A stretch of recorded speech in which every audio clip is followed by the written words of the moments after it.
Bismillahirrahmanirrahim. Terus Imam Fathul Bari itu cerita ketika Rasulullah SAW dawuh iqra'hu fi syahrin, ada sahabat yang pamit mau khataman tiap bulan nggak boleh, 2 minggu nggak boleh, seminggu nggak boleh. Walhasil itu dipakai alasan. Terus Nabi ngendikan iqra'hu fi syahrin sampai iqra'hu fi sab'in, sampai ada riwayat iqra'hu fi salasin. Sudah 3 hari khatam sekali itu sudah kebanyakan, apalagi 1 hari khatam sekali. Itu kemudian dipakai kelompok tertentu untuk mengkritik tradisi NU yang 1 hari khatam. Tapi apa jawabannya Imam Fathul Bari? Apa mereka yang mengkritik itu benar-benar nyata iqra'hu fi syahrin, kemudian mereka itu khatam tiap bulan? Kan enggak juga. Oke, kamu kritik enggak apa-apa dari Imam Sinten Ibnu Hajar al-Asqalani, tapi kamu juga harus baca iqra'hu fi syahrin tiap bulan benar-benar apa? Khatam. Iqra'hu fi sab'in, memang benar-benar tiap 7 hari khatam. Niki ngeritik khataman sedina tapi ya ora khataman tiap 7 hari. Jangan bakatnya jangan kritik. Nah, terus Imam Fathul Bari cerita, a'rafun nas, orang paling tahu tentang yang dikehendaki Rasulullah SAW tentu ashabu, beberapa sahabatnya. Dan ternyata Sayyidina Utsman itu setiap malam khatam. Artinya apa? Tiap hari beliau khatam. Masa Sayyidina Utsman gak tahu hadis itu? Sayyidina Utsman tiap malam niku khatam.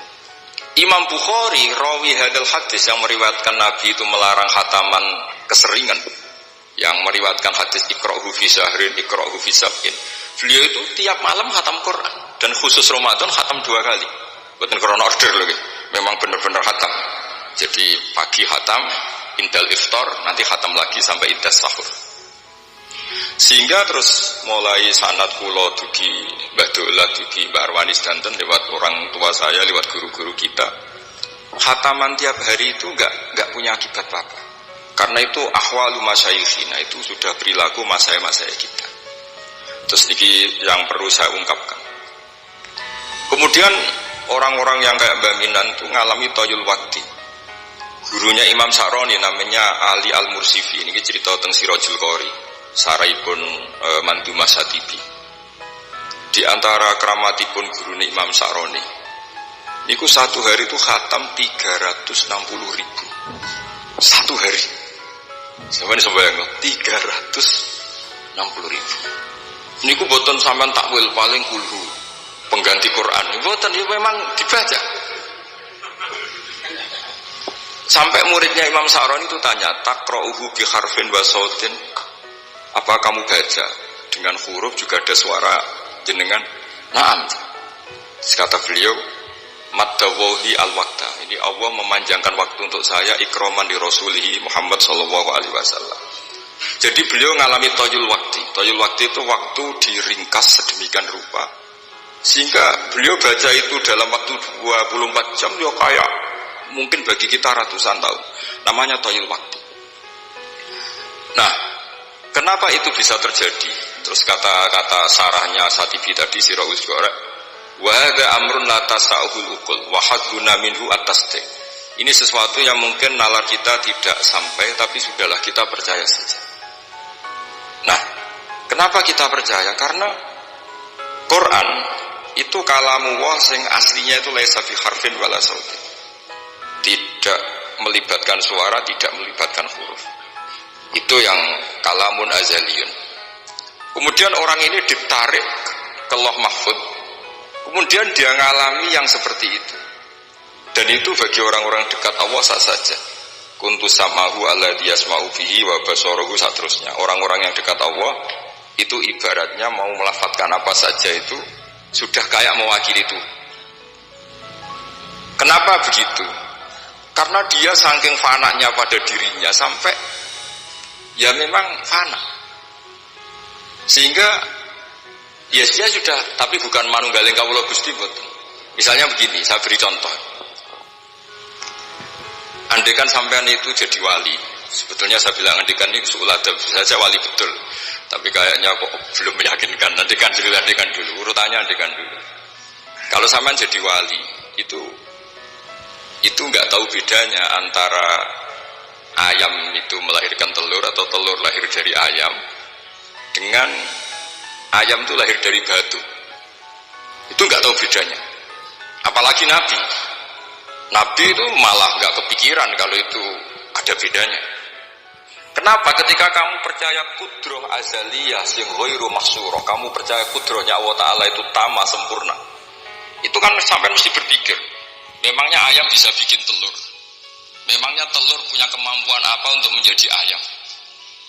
Jadi sampai tahu betul kalau ayam itu tidak ada kudrohnya sama sekali, tidak ada kemampuan sama sekali untuk melahirkan telur, telur tercipta jadi ayam. Artinya apa? Meskipun sesuatu itu sudah adi, sudah biasa, tetap yang ada adalah kudratullah, bukan hukum adat yaitu ayam menelur. Sehingga seorang nabi itu, misalnya Nabi Soleh ditanya, apa bukti mujizat kamu? Saya minta unta keluar dari batu besar ini. Dari Nabi Soleh, ya nggak apa-apa. Karena beliau itu tahu betul ketika unta lahir dari unta, itu memangnya unta bisa apa? Memangnya unta iso gawe utuh, ayam iso gawe telur. Semua itu ada kudroh azaliyah, ada kudrohnya Allah. Nah wali dan apalagi nabi itu tahu betul itu. Sehingga ya nggak ada bedanya. Misalnya para nabi kalau sampean tanya, ayam bisa melahirkan telur, apa batu ini bisa melahirkan telur? Ya jawabnya bisa. Sehingga ya betul lah. Terus ada Nakotu Soleh itu keluar dari apa? Batu. Dan Nabi Soleh biasa saja karena beliau memang nabi. Rasulullah ketika sahabatnya kelaparan, terus diundang Jabir, masakannya sedikit. Ya beliau bilang, ini masakan harus jadi banyak. Ya banyak, untuk orang sekian ribu cukup. Ketika sahabat kurang air di padang Sahara, gitu, sahabat bingung nyari air, Nabi malah sari, masyhur. Sari, terus ya santai aja ketika beliau dilapuri kurang air, terus, ya sudah minum air dari sini, terus fana ba'al ma'min baini asobi. Karena Nabi itu orang yang tidak bisa didikte oleh hukum adat. Sehingga tak terus ayam ini bisa melahirkan telur, berarti mungkin. Kalau batu enggak melahirkan telur, enggak mungkin. Terus kamu bilang ini mungkin, ini tidak mungkin. Itu kita kalau di matola kan diajari. Padahal mungkin tidak mungkin berdasar hukum adat, bukan berdasar kudrohnya Allah Subhanahu wa Ta'ala. Nah, orang-orang yang sudah begini masalah rezeki juga gitu. Soalnya sementing para pangeran, sok dimbarno pangeran. Akhirnya sudah sementing muamalah be Allah. Makanya dulu ada cerita seorang Habib, dia gak punya pekerjaan, terus setiap hari dia sholat, tiap pagi ngantor. Ternyata dia ke musola atau ke masjid sholat. Terus kata Habib itu, ya Allah, semua orang yang kerja engkau gaji, maka saya ya harusnya engkau gaji. Ibu ya terus oke, tapi bukannya ditiru orang ya. Jadi ini apa ngantor ya di kantor, ngantornya di masjid sholat. Tapi ini gak boleh gaya-gayaan yang sudah makomnya seperti itu. Orang zaman gak makomnya ribet. Tapi ini cerita ya, kalau tak belajar Quran. Sehingga para nabi itu gak kepikiran, misalnya Nabi Ibrahim itu gak kepikiran kalau api itu bisa membakar, karena beliau tahu api apa punya ikhtiar, api apa punya irodah, punya kehendak. Api apa punya cara yang diinginkan api itu untuk membakar saya, kan tidak juga, dia benda mati. Pasti itu tangan Allah. Sehingga ketika beliau mau dibakar ya santai aja. Beliau nggak tahu bedanya di sana sama di sini. Semua nabi itu begitu. Ma kunta tadrimal kitab walal iman. Makanya semua nabi itu rata-rata umi itu ya pokoknya sudah begitu. Makanya disuruh berdoa ya nggak mau. Kata malaikat Jibril, saya Jibril untuk nolong kamu, tidak, saya tidak butuh kamu. Maksudnya kamu ngomong, nanti tak sampaikan ke Allah. Allah itu sudah tahu tanpa kamu. Hasbi min su'ali ilmuhu bihati. Itu Nabi. Nah, Rasulullah Muhammad SAW juga sama. Ketika mau perang Badar, itu kan musuhnya itu 1000 lah kira-kira gitu. Sahabat itu 300. Terkenalnya 313 sama dengan Ashabi apa itu? Tolut itu. Apa itu wakotalah apa Dawud itu Ashabi Dawud itu Nabi ya santai aja. Padahal itu pedang satu dipakai orang 10. Sampai bisa bayangkan perang pedangnya gentenan, tidak bisa kan? Tapi Nabi karena diutus Allah ya jalan saja, ya santai. Karena bagi Nabi itu nanti ada kudratullah. Betul, ternyata perang musuhnya 1000, musuh 300, yang satu perlengkapan lengkap, yang satu gentenan pedang. Perang ya Ati baca sing nyebedangi kalau musik kan nyuruh. Gak iso bayang. Singkat cerita terus masyhur itu Nabi terus berdoa. Ya Allahumma illam apa Allahumma intuhlik hadil isobat alam tubat ba'dal yaum. Walhasil terus ada pertolongan dari Allah. Artinya Nabi nganggep ini gak penting 300 apa 100. Orang menang itu ya karena biqudratillah. Begitu juga di perang Khandaq di. Sehingga Nabi itu pernah minta kakinya kambing. Kaki yang depan namanya dirok. Dirok itu 2 kan. Namanya kaki depan itu dirok. Coba ambilkan dirok itu, ini ada tamu, diambilkan. Terus diambilkan lagi. Ambilkan lagi 1, diambilkan. Terus ambilkan lagi. Bukankah kambing diroknya hanya 2 ya Rasulullah? Andai kan kamu langsung ngambil, pasti tetap jumlah itu ada. Karena ketika Nabi ngendikan ini jadi konstitusi. Jadi kemana malaikat kudu melok ribet Nabi ngendikan. Ya masyhur kan Nabi khutbah. Padahal pas musim kemarau nggak mungkin hujan cara hukum adat. Ya Rasulullah khutbah itu suwi-suwi ini wong bingung perkara ana udan. Pun soe niki bingung halakatil amal kok gak ana udan. Niku Nabi langsung ngendikan udan. Barang udan minggu berikutnya wong kebanjiran saniki mboten rusak krana kemarau tapi krana banjir. Niku Nabi ngendikan Allahumma hawalena wala ini langsung mari. Artinya Nabi itu gak bisa didikte terus. Ini secara ilmu falak ini gak musim hujan. Lagi saya kan perhitungan kalau istisqa sampai didelok wis musim dadi istisqa. Kalau di konco kiai ahli falak ini kon istisqa ora gelem. Tak takoki kena apa? Tak hitung juk suwi kesudan. Engko ora ketara ramandine dadi dekne ngenteni. Wis yo ono kiai rondo politik ngoten yo. Tangan-tangan yo bener timbang terkenal ngobos kan nurono reputasi dadi. Iku yo. Tapi kalau Nabi itu ndak. Nabi itu makun tadrimal kitab walal iman. Karena kalau kita sudah makom itu nggak bisa didikte oleh al-ahkam al-adiyah.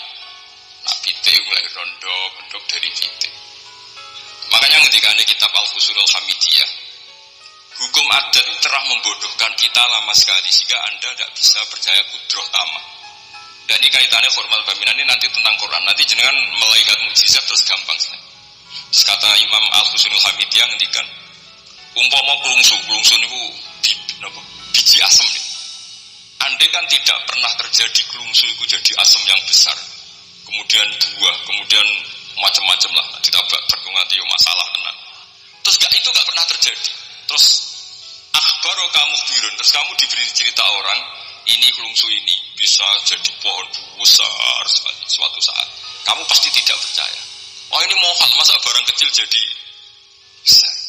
Berhubung sering terjadi, terus Anda bilang mungkin. Tapi pertanyaannya loh, ketika mungkin itu kamu kan gak ikut bikin. Loh namanya mungkin tidak mungkin kan kamu harus punya otoritas ikut bikin. Kamu kan gak ikut bikin, kok bilang ini mungkin, yang ini tidak mungkin. Ketika itu sering jadi pohon besar, Anda pun tidak berkontribusi kan? Kontribusinya siapa coba? Allah Subhanahu wa Ta'ala. Nah di sini terus para wali itu sudah mengabaikan itu semua. Jadi ya Nabi kalau mau mi'raj ya sudah terbang saja. Kayak Syekh Qadir Jilani kalau mau tawaf ya tawaf saja. Padahal beliau di Baghdad, Imam Nawawi itu di Damaskus tiap malam itu tawaf. Padahal penerbangan 3 jam. Karena beliau gak roh bedane iki adoh iku parku. Mbak Mutamakin kepengin teng Mekah ya teng Mekah mawon. Ora usah antri haji, paspor itu ngurus.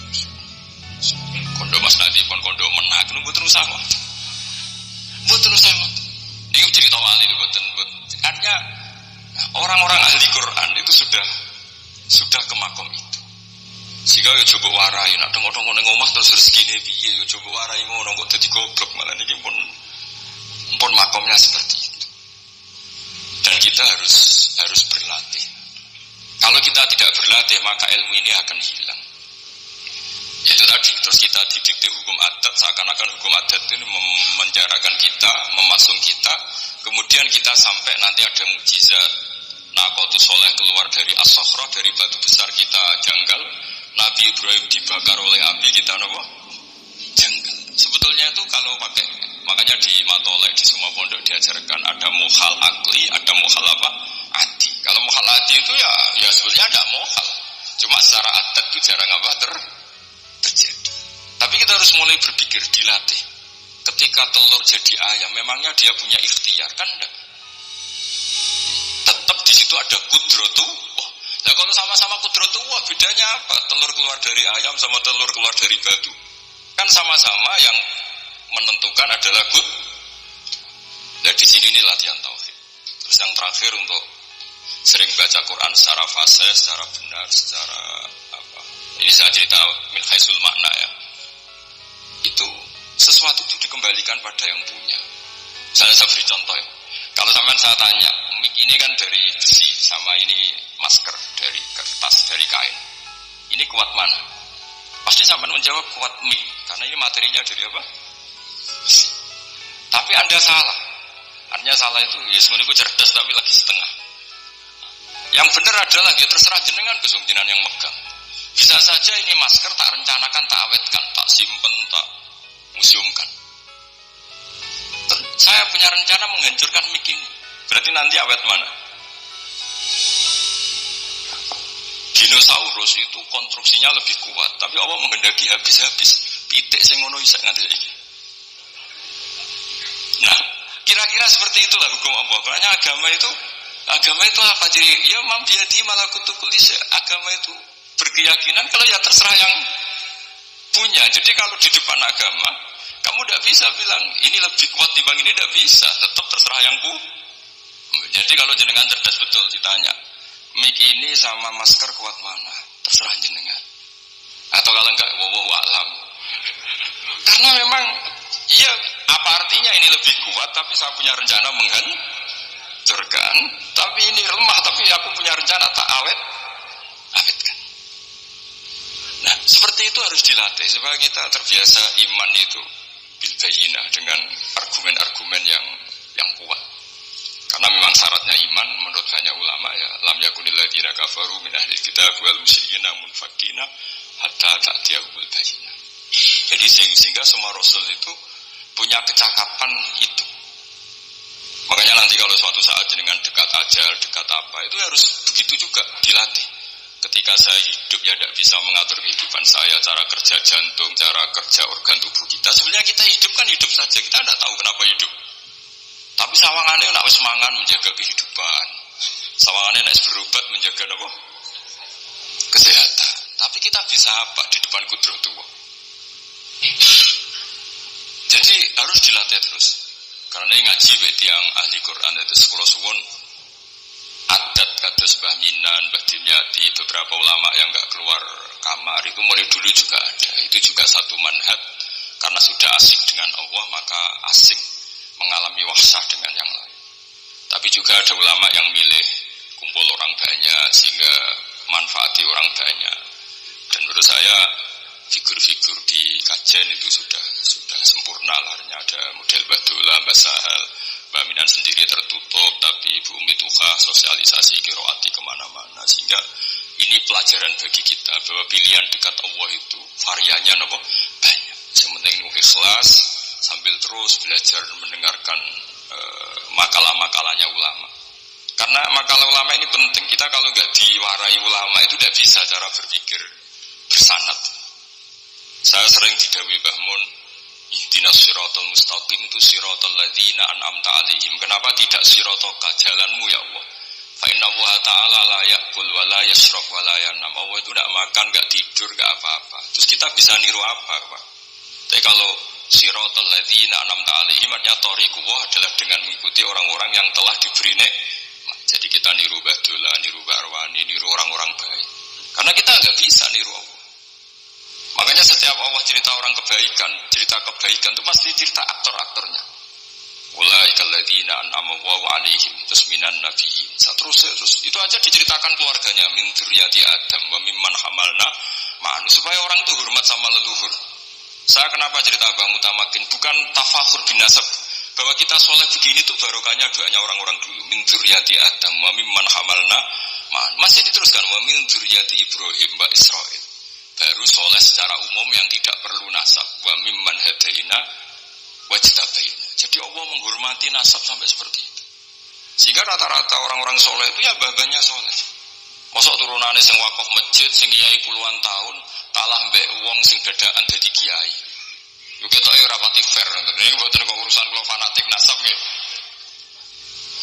Tapi tetap ini bisa bisa jadi kiai karena melok partai wa mimman hadaina wastabaina. Tapi yo ketoke yo pantes yo rada antri lho, cukup ngarep nemen-nemen nak. Ya masuk terus misalnya rata wakaf masjid, rata wakaf tanah, ngerti-ngerti kepengen mimpin. Sing masjid iku nyunatno maulid, nyunatno tiba, dene mimpine ku ngarepno maulid dalam tiba. Ya nak ngarepno iku nggih masjid dhewe, ojone masjid iki kan masjid. Terus Allah itu saking reganine tiang-tiang soleh dulu itu sampai ketika cerita orang baik itu pasti cerita mbah-mbahnya. Wa kana abuhuma sholihah. Ketika ada orang diperhatikan Nabi Khidir itu pertimbangannya wa kana abuhuma sholihah. Itu dalam kitabnya Said Muhammad, abuhuma itu abuhu as-sabi. Jadi bapak yang ketujuh dari Hulam ini, bukan bapaknya pas. Kayak Bang Mutamakan sekarang sudah turunan keberapa, tapi barokahnya sampai sekarang. Jadi selalu ada cerita itu. Makanya disebut ta'allamu ansabakum matasiluna bihi arhamakum. Kamu harus kenal nasab-nasab kamu supaya kamu bisa menyambung rahim-rahim kamu. Kemudian nasab yang gen ini khusus umatnya Rasulullah SAW, alhamdulillah ditambah nasab sebab. Jadi misalnya para habaib itu jelas mulia sekali karena dzurriyyah bad'ah min Rasulillah. Kemudian ada nasab sebab, yaitu karena ibtidak bisunati Rasulillah atau karena ngaji atau karena ilmu. Ini disebut kullu nasabin wa sababin munqati'un yaumal qiyamah ila nasabi wa sababi. Sehingga ada orang yang benar-benar ahli bait karena gennya kayak Sayyid Hasan, Sayyid Husain, tapi ada orang yang diaku keluarga Nabi karena amalnya kayak Salman Al-Farisi ketika beliau punya ide cemerlang di Khandaq, Nabi mengujinya dengan apa? Salman minna ahlal bait. Jadi niki artinya gini, jenengan meskipun tidak keluarga Mbah Minan secara gen karena yang keluarganya ya tentu Mas Fatah dan saudara-saudaranya, tapi kita bisa menjadi keluarga beliau karena amal dan karena mahabbah. Nggih ngoten mawon, nggih sing donga ya pun kula lah. Wis nurut mawon daripada niki bentrok nggih ribet. Wow, nak nurut itu Mas Nadiem terus dikerano banser ning pun teng kanan kiri niku ribet ning wong panglima tertinggi napa? Udah kok wakile itu kok ketuane tapi semua yang jelas sakit meremot. Oke, monggo berdoa Al-Fatihah. A'udzubillahi minasyaitonir rajim.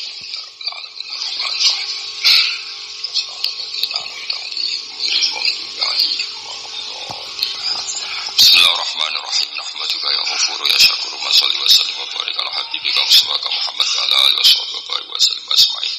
Allahumma ya ilahana ya wa fi barakatid da'ina ilaika barakatul mutawassilina ilaika bi jayyi habibika Muhammad. Ighfir ya awwalin ba Ahmad minnan Abdillah salam wa ali darajatihi fil jannah wa barik fi ahlihi wa fi dzurriyyatihi ya Allah. Allahumma ya ilahana ya ij'alna ya aminin mutmainin alladziina la khaufun 'alaihim wa la hum yahzanun. Waj'alna salimin wa nimin wa'afin min kulli bala'in dunya al-akhirah. Waj'al ya Allah himmatana al-ulya fi hadhihi ad-dar'i la kalimatika ya Allah. Hatta nakuna ya wa khutamatan di syariatika wa abnaina ya Allah wa abnaina fi khidmati syariatika al-kharra al-bayda lailuha kanahariha ya Allah. Aqimna fi dhalika wa inna ala dhalika ya Allah. Rabbana atina fid dunya hasanah fil akhirati hasanah wa qina adzabannar. Sallallahu ala sayyidina Muhammad sallallahu alaihi wasallam. Subhana rabbika